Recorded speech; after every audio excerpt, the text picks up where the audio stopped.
A 78-year-old black Navy veteran sits quietly on a park bench, but when a young white officer demands he leave, what follows isn't just a confrontation. It's a moment that ignites a city, shatters silence, and proves that sometimes the most powerful act of resistance is simply staying seated.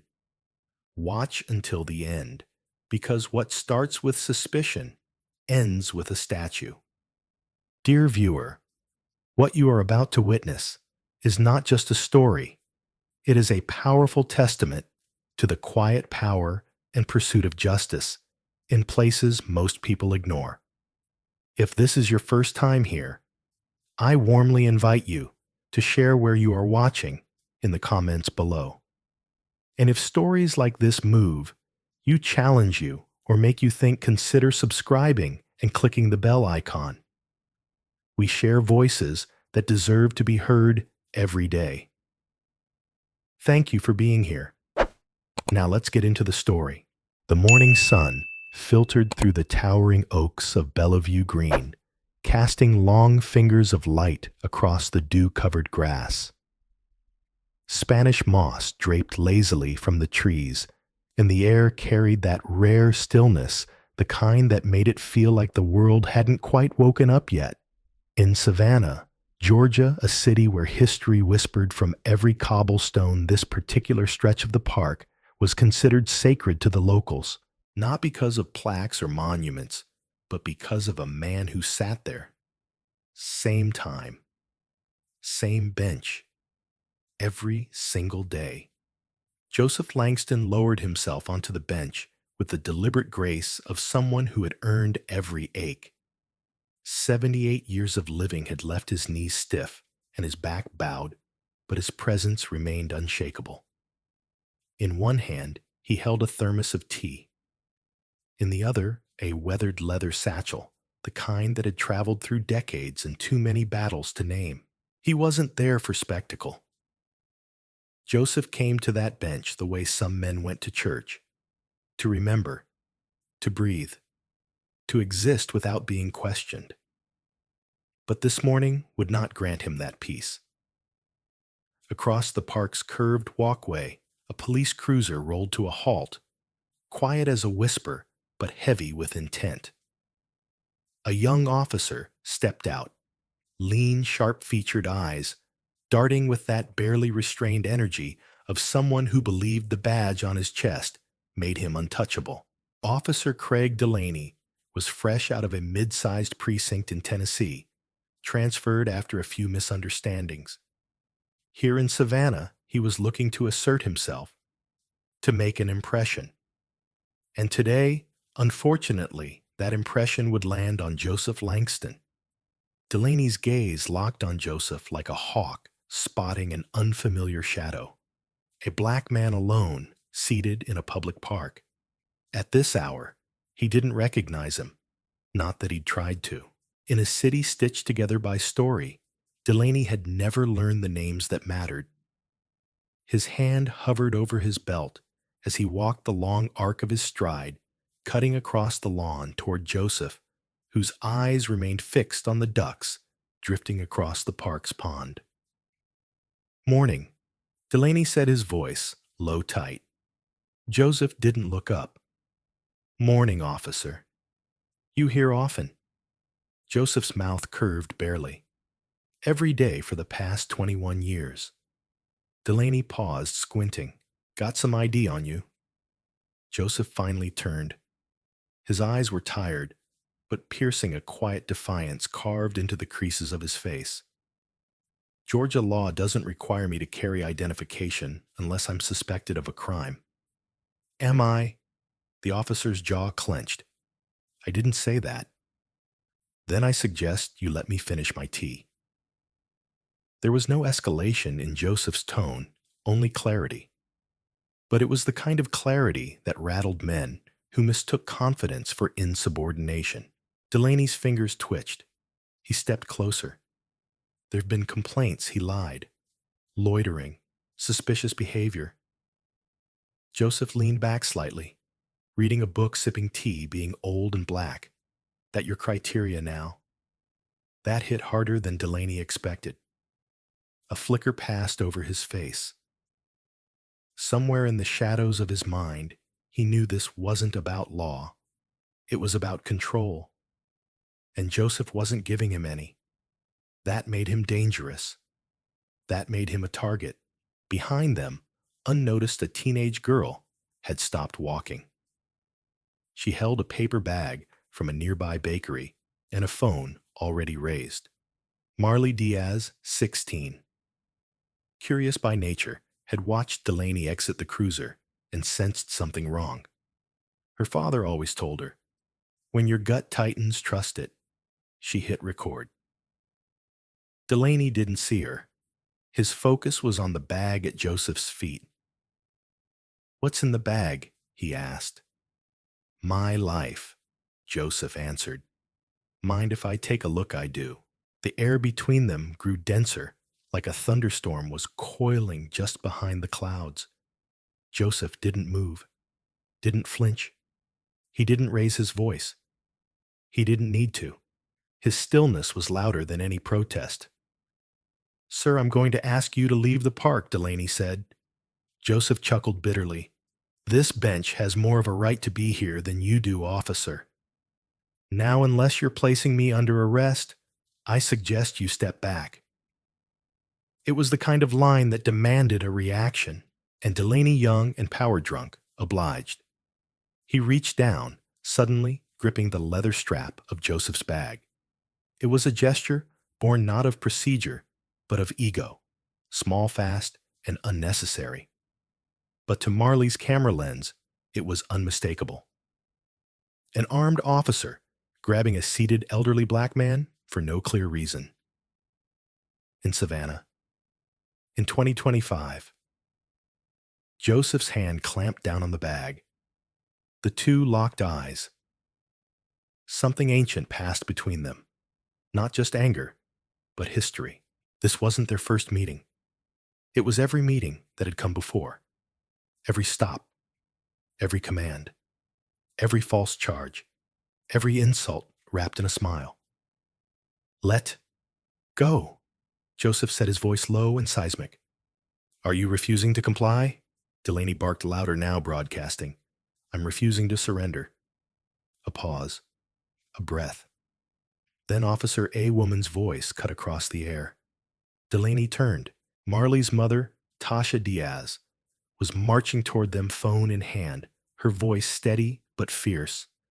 "This is being recorded and live streamed, and I suggest you remove your hand from that man's belongings immediately." Delaney froze. All at once, the moment slipped from his control. Joseph still hadn't moved. The old man remained seated, regal, unyielding. And for the first time in his young, impulsive life, Officer Delaney began to understand what fear felt like, not of danger, but of exposure. Because that bench wasn't just wood and iron, it was a witness. And the man who sat on it, he wasn't alone anymore. Joseph Langston didn't flinch as Officer Delaney finally pulled his hand away from the leather satchel. But beneath his calm exterior, a storm brewed, silent, steady, and rooted deep in decades of knowing how fragile dignity could be in the wrong hands. The crowd that had begun to gather wasn't loud, not yet. It was a quiet kind of resistance, the kind that moved in whispers and wary glances.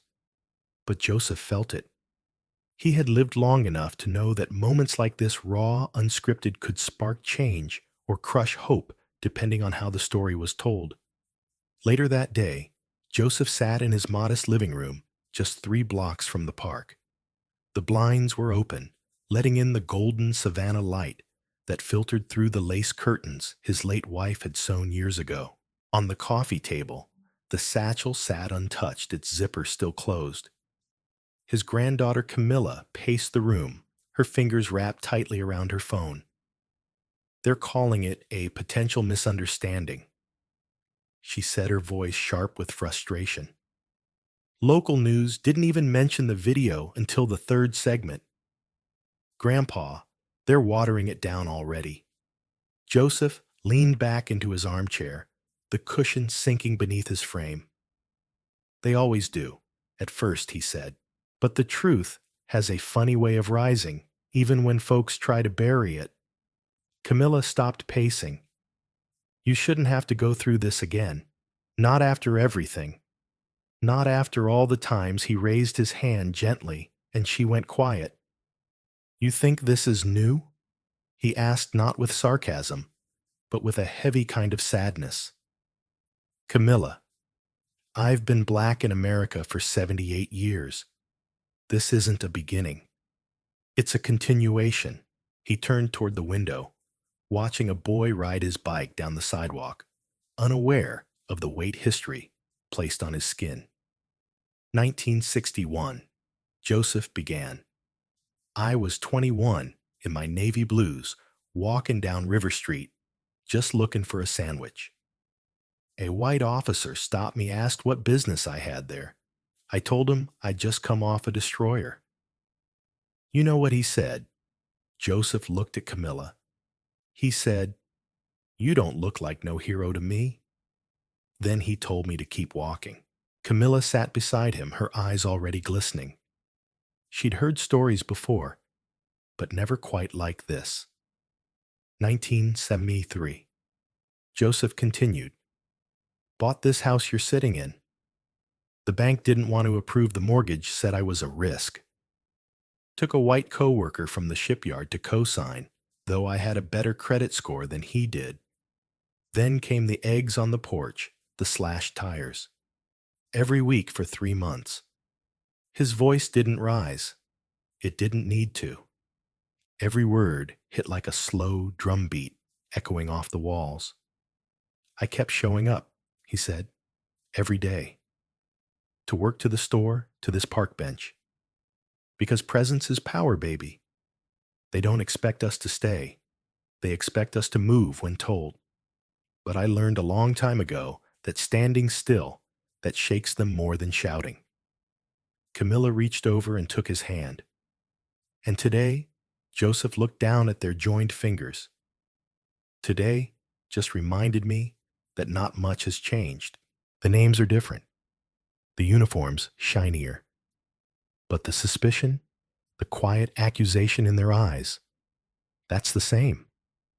The video Marley had taken was spreading slowly but steadily. By evening, it had been shared by several local activists and civil rights lawyers. One clip showing Officer Delaney grabbing the strap of Joseph's bag and Joseph's measured refusal had already garnered tens of thousands of views. It wasn't just the confrontation that caught people's attention. It was Joseph's composure, his refusal to be moved, his quiet, thunderous presence. Calls began to come in from journalists, from community leaders, from people who hadn't heard Joseph's name before, but now couldn't stop saying it. But Joseph didn't answer the phone. He didn't post online. He sat on his porch, watching the sun dip low behind the Spanish moss, listening to the distant hum of a city now buzzing with questions it could no longer ignore. That night, the satchel finally opened. Camilla sat on the floor, beside the couch, watching as Joseph pulled out piece after piece of his life documents, photographs, letters. Some brittle with age, others neatly laminated. A photograph of him standing shoulder to shoulder with civil rights volunteers at a 1965 voter registration drive. A crumpled newspaper clipping about a city council protest in 1981, where Joseph had spoken on behalf of shipyard workers denied housing loans. These aren't just stories, he said. They're records. And they matter now more than ever. Camilla held one up, a letter from a retired police chief, apologizing for an arrest made decades prior after Joseph refused to leave a segregated diner. Why didn't you ever go public with all this? She asked. Joseph exhaled. Because I thought the fight had changed. Thought it belonged to another generation. I figured my part was done. She shook her head. It's not.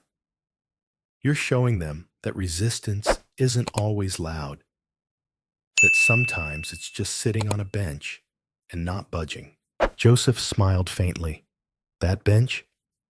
I chose that spot because it's where I used to sit with your grandmother every Sunday after church. Before you were born, we'd bring sweet tea and hush puppies. Just sit. She said it felt like freedom. Camilla wiped a tear from her cheek. Then we'll protect that bench. And as the night deepened and Savannah settled into its slow, southern hush, something stirred. Not in the headlines or on the screens, but in the hearts of those who knew what it meant to fight quietly. Joseph Langston had never asked to be a symbol. He had only asked to be left in peace. But now peace had a price, and the past had found its voice again in the body of a man who never forgot how to listen. By dawn, the next day, Bellevue Green felt different. The same trees swayed under the same Georgia sun, the same benches lined the brick path, but the air seemed thick with tension and reckoning. Joseph Langston wasn't there yet, but his name was already echoing through the streets of Savannah like a whisper carried by winds soft but impossible to ignore. The video had traveled far overnight. News anchors recited his name with solemn tones. Activists called for clarity. Church leaders planned vigils. And down at City Hall, panic brewed behind closed doors. The footage showed a 78-year-old Navy veteran calmly defying an officer's unlawful demand to leave a public park. It showed restraint, dignity, and power not from the man in uniform, but from the man who had every reason to walk away and didn't. Inside the Savannah Police Department officer, Delaney sat stiffly across from two internal affairs investigators. The room was quiet but loaded. On the desk between them lay a printed copy of the complaint filed overnight by civil rights attorney Marley Connors. Attached were time-stamped screenshots from the video, a transcription of Joseph's words, and a dozen witness statements collected within 12 hours of the incident. I acted on a complaint, Delaney insisted, though his voice cracked under the weight of uncertainty. I thought he might have been loitering. One of the investigators, a black woman with clipped sentences and steady eyes, folded her hands. You know who he is now. Delaney didn't answer. Joseph Langston, she continued, veteran, medal recipient, former city worker. The kind of man this city should be thanking, not pushing off park benches. Delaney shifted his mouth a hard line. He hadn't expected the world to watch. He certainly hadn't expected the story to flip. But now Savannah was watching. Closely. Elsewhere, at the Morning Dove Cafe on 38th Street, Camilla Langston sat hunched over her laptop, her fingers flying across the keys. A fresh cup of coffee steamed beside her untouched. Marley was across from her reviewing legal documents between sips of tea. Everyone wants to talk to him, Camilla said. CNN, The Times, a podcast in D.C. even called. They're calling him a symbol. Marley didn't look up. He didn't ask to be a symbol. He asked for peace. But sometimes peace is the loudest thing in the world. Camilla exhaled. He won't do interviews. He says the attention makes the message too small. Marley looked her squarely in the eye. Then we make sure the message stays big. The city stirred. Community centers buzzed with impromptu forums. Local pastors coordinated a unity gathering in Forsyth Square. Students marched from Savannah State University carrying signs that read, "Let him sit," and "Presence is protest." Neighborhoods that had once whispered their fears now spoke with collective purpose. But amidst all the momentum, tension rose too. By noon, Savannah's mayor stood behind a podium in front of City Hall, flanked by police leadership and city council members. Cameras rolled. A cluster of reporters huddled close. The incident involving Mr. Langston is under formal investigation.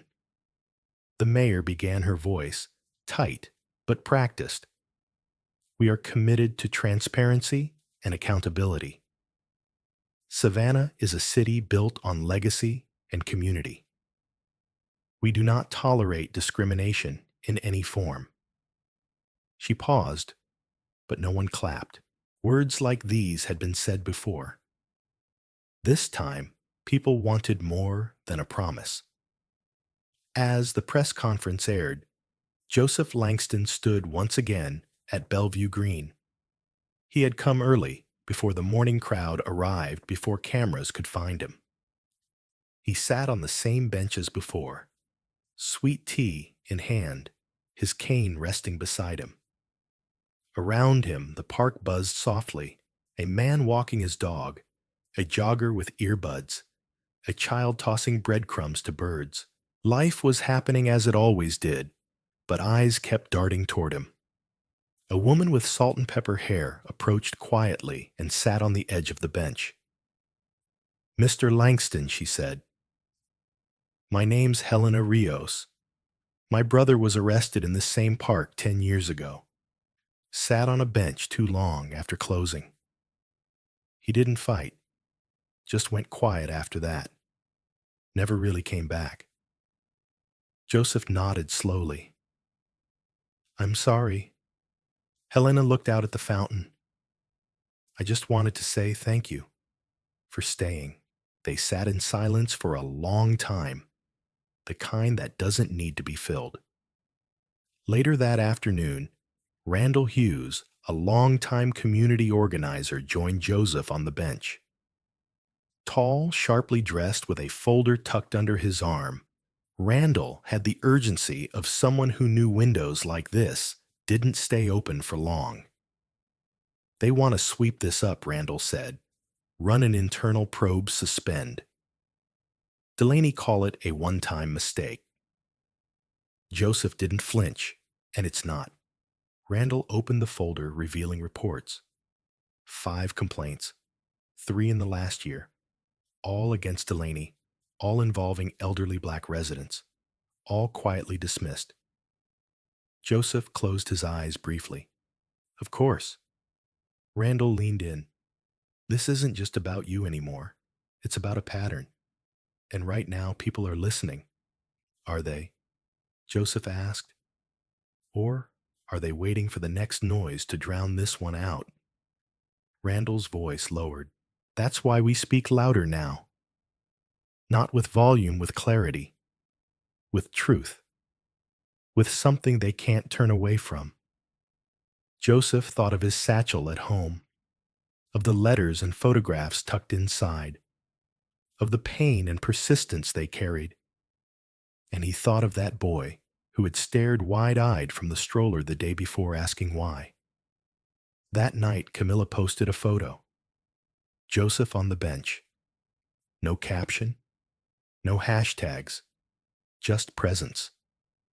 Within hours, it trended across the southeast, and so Savannah held its breath, not out of fear, but out of anticipation. Because something was shifting, and this time, it wouldn't be buried quietly. Not if Joseph Langston had anything to do with it. The morning of the reckoning came dressed in gold. Light filtered through the Spanish moss, bathing Bellevue Green in soft fire like nature itself had decided it was time to witness something sacred. By 9 a.m., a crowd had formed beneath the grandest oak tree in the park, a tree that had shaded generations of whispers of laughter, of silent endurance. Today, it would shelter something different, truth finally spoken aloud. Joseph Langston walked slower than usual, but he refused help. His suit was modest pressed the night before with quiet care. His cane clicked against the cobblestone path with each step a metronome of memory and resolve. Camilla walked beside him, not guiding, but standing with him, equal parts daughter and guardian of legacy. By the time they reached the oak, more than 200 people had gathered. Local clergy, students from Savannah State, elders in folding chairs, reporters, city officials, and most importantly, everyday citizens who had heard his name, seen the video, and felt something they hadn't in a long time, the possibility that this time the story might not be buried. A temporary platform had been erected just a few feet from the bench. A single microphone stood at its center. The mayor had agreed to an open forum, not a press conference, not a damage control statement, but a public hearing, one initiated not by City Hall, but by the people. It was unprecedented and long overdue. Randall Hughes stood at the mic first. His voice didn't boom. It rang. What happened to Mr. Langston is not an isolated event. It's a symptom. And today, we are not here for apologies. We are here for change. Then came Helena Rios, then a high school teacher who described how she changed her classroom policy to teach local civil rights history after the incident. A teenage boy shared how his father had once been detained in the same park for fitting a description.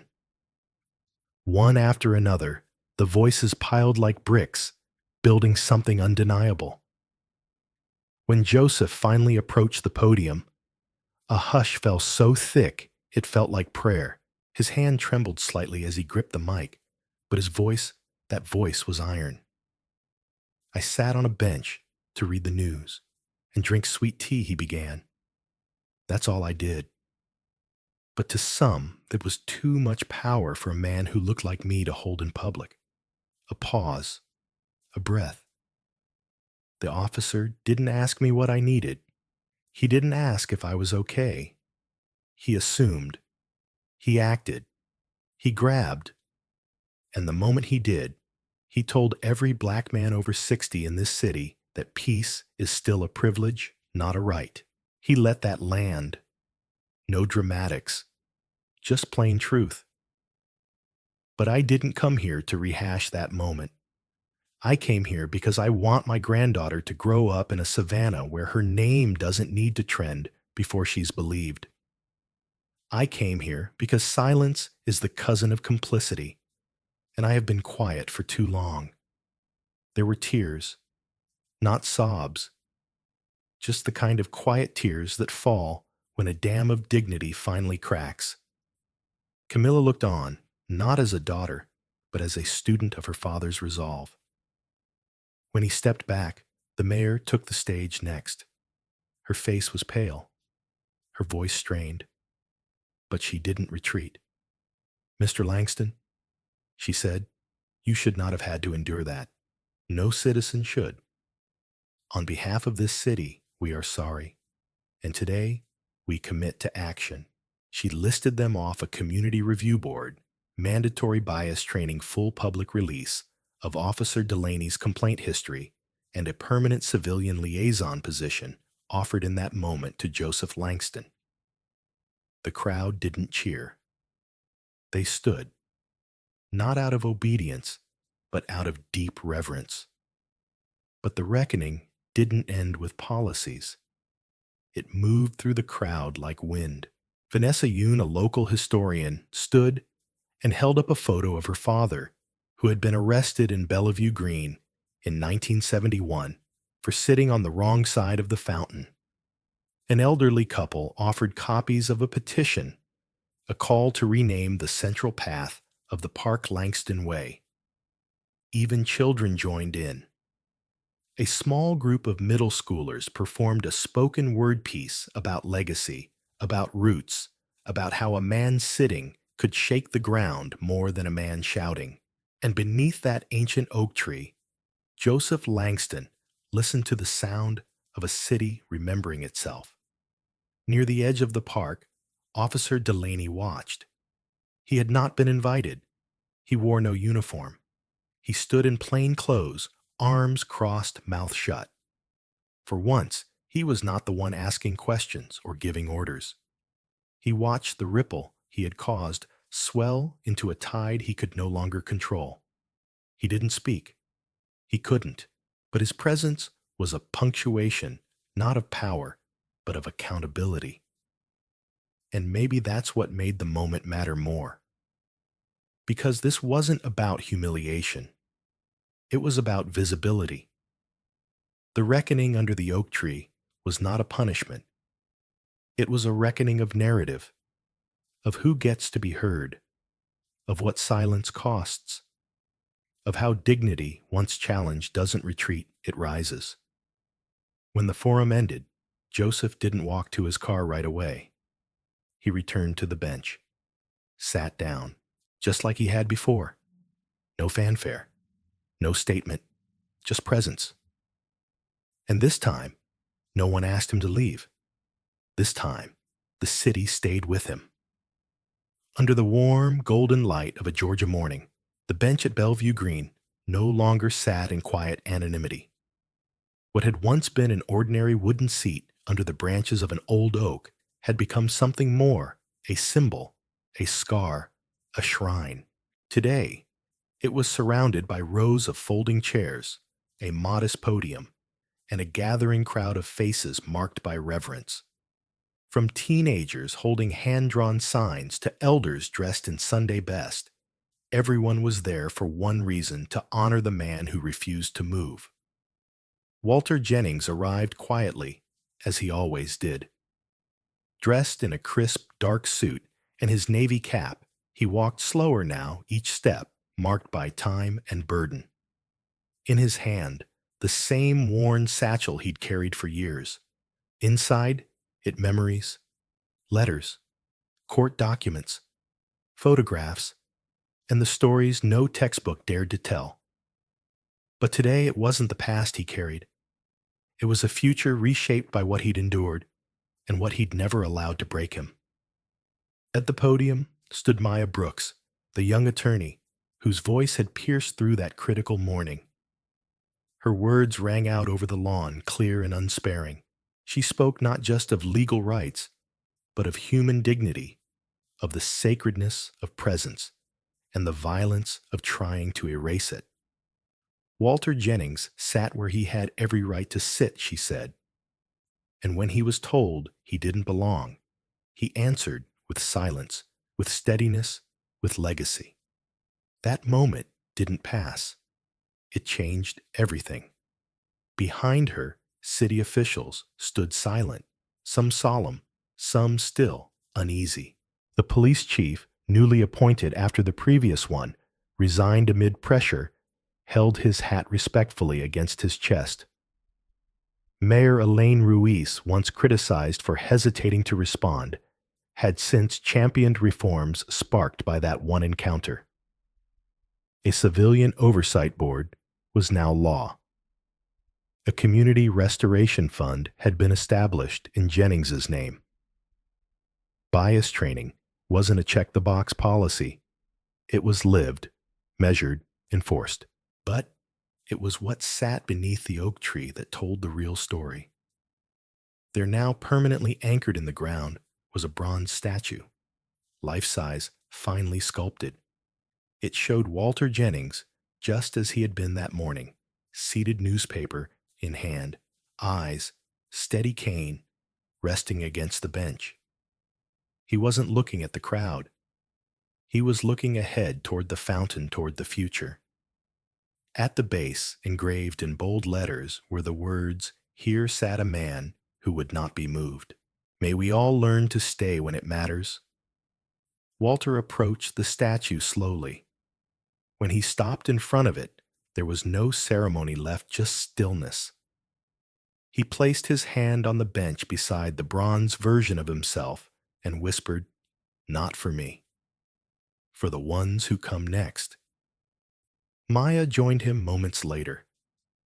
"The DOJ's report comes out next week," she said softly. "Slater's facing charges. The case is going federal." Walter only nodded. He's not the story anymore, he replied. This is. A group of school children stood nearby their teacher, pointing at the plaque and explaining the history of that bench. One boy looked up and asked, "Is he a hero?" The teacher hesitated, but Maya answered, "Yes." But not because he fought back with anger, because he stayed seated with strength. In that moment, under the wide Georgia sky, Walter Jennings was no longer just a man. He was a message, a reminder that history doesn't always come in the form of grand speeches or sweeping laws. Sometimes it's in the quiet act of staying, of refusing to disappear. And as the crowd dispersed and the cameras turned away, the bench remained unchanged, unmoved, carved not just in stone, but into the conscience of a city that would never again be allowed to forget. Walter Jennings didn't set out to become a symbol. He simply sat on a bench, as he had done for years in a park that belonged to everyone, but was treated like it belonged to some more than others. He came not with a protest sign or a loud voice, but with a paper, a cup of tea, and the quiet conviction of a man who had earned his space through service sacrifice and a lifetime of standing for others by simply staying seated when it mattered most. From that one moment of confrontation, when Officer Brent Holloway tried to strip away his dignity with suspicion, and a badge unfolded a story that echoed across a city, a state, and eventually a nation. But the heart of it was never about confrontation. It was about clarity. It was about how deeply the roots of injustice still run, and how powerful the act of non-compliance can be when it's anchored in truth and presence. Jennings didn't respond with rage. He responded with legacy, with calm, with an unshakable sense of self. He reminded all of us that true strength doesn't always come with fists raised or words shouted. Sometimes it comes quietly. Sometimes it looks like a man who simply won't get up, not out of defiance, but because he's already stood enough in his life. The ripple effect of that moment created real change. Policy shifts, public accountability, a statue, yes, but more importantly, a story that was passed from mouth to mouth, generation to generation. Kids now know his name. Adults rethink what they thought they knew. The system was challenged, and it bent, if only slightly, under the weight of long overdue truth. So, what can we learn from Walter Jennings? We learn that presence is powerful, that dignity doesn't need to be granted, it already exists within us, that every quiet stand matters, that justice doesn't always come from the courts, but sometimes from a park bench, a camera, and a community that refuses to look away. And in our everyday lives, this lesson urges us to stay when it's easier to walk away, to speak when silence is the norm, to witness, to document, and most of all, to show up, whether that's at a council meeting, a protest, a classroom, or beside someone who's being treated unfairly. It reminds us that the smallest actions can hold the greatest weight when done with integrity and love. If Walter's story moved you, if it made you think, reflect, or even shed a tear, then don't let it stop here. Like the video, subscribe to the channel. Your support helps us share more stories that matter, stories that don't just inform, but transform. And remember, sometimes the most radical thing you can do is to stay.